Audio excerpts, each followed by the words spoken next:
Directly आपको कोई भी शख्स ये नहीं कह सकता है कि आप कश्मीरी नहीं हो। डायरेक्टली आपको कोई शख्स ये नहीं कह सकता नौज़ुबिल्लाह कि आप नबी करीम सल्लल्लाहु अलैहि वसल्लम को या अल्लाह ताला को इनकार कर दो। डायरेक्टली आपको ये कोई शख्स नहीं कह सकता है कि तुम अपने मजहब को, अपने रूट्स को, अपने कल्चर को छोड़ दो। लेकिन तुम जिस ट्रैप में फंस रहे हैं उसे कहते हैं वेस्टर्नाइजेशन, उसे कहते हैं कैपिटलिज्म, उसे कहते हैं फेमिनिज्म। ये प्लान बी है ताकि तुम सवाल अपने जहन से पूछ सको कि आखिर जो मैं कर रहा हूं, जो मेरी पहचान है, इसकी जरूरत ही क्या है। जब तुम्हारे समाज के अंदर वेस्टर्नाइजेशन के नाम पर बेहयाई आम चल रही है और तुम्हारी बहनें ही ये सवाल करती है कि पर्दा जरूरी क्यों है, तू बैठ के अपने बाप के साथ सिगरेट एंजॉय कर रहा है, तो ये सवाल तू खुद से पूछ कि मेरी पहचान कहां गई है। वो तो लहद में सो चुकी है।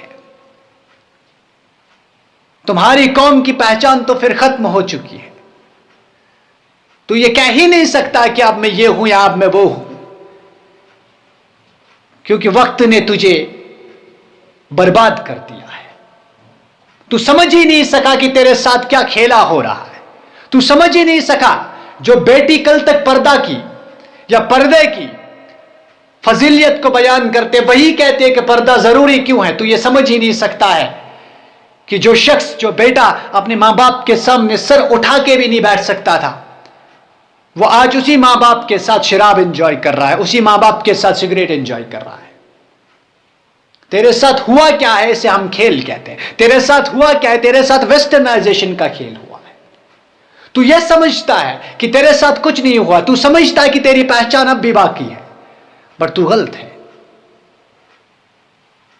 क्योंकि तेरे पास इस वक्त 15 रोम का मकान है और 2 लोग उसमें रहते हैं। तुझे इस चीज का एहसास दिलाया गया है, तुझे इस चीज से आगाह कराया गया है कि अगर तेरे पास बड़ा मकान नहीं तो तेरी औकात कुछ नहीं है। और तू उस ट्रैप में फंसकर तूने बैंक से लोन लिया, तू उस ट्रैप में फंसकर तूने अपनी जमीन बेच दी, तूने उस ट्रैप में फंसकर तूने अपना सब कुछ दांव पे लगा दिया और 20-20 रोम का मकान खड़ा कर दिया और 2 ही लोग रहते उसमें। तुझे फजूल खर्ची करने पे मजबूर कर दिया गया। तुझसे यह कहलवाया गया कि एक लड़का और एक लड़की बराबर है, और तू उस जंगल में फंस गया और तू इसके लिए आवाजें खड़ा करने लगा। जबकि यह है कि हमारे इस्लाम ने तुम्हें यह बताया कि लड़की की इंपॉर्टेंस लड़के से भी ज्यादा है। कुछ मामले ऐसे हैं जहां पे लड़कियां हमसे भी आगे है और लड़के हमसे भी पीछे।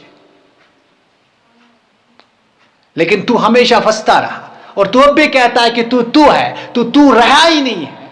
तेरी अपनी कोई पहचान रही ही नहीं है, तेरा अपना कोई कल्चर रहा ही नहीं है, तेरा अपना कोई मजहब ही नहीं रहा है, और तू फिर भी ये कहता है कि मैं हूं। अफसोस का मंजर है। अपने आप को अंडरस्टैंड करने की कोशिश करो। जिस वक्त आपके कौम के अंदर बेहयाई आम हो जाए, कैपिटलिज्म आम हो जाए, फेमिनिज्म आम हो जाए, तो इंसान की जो असल शिनाख्त है वो वहीं पे खत्म हो जाती है।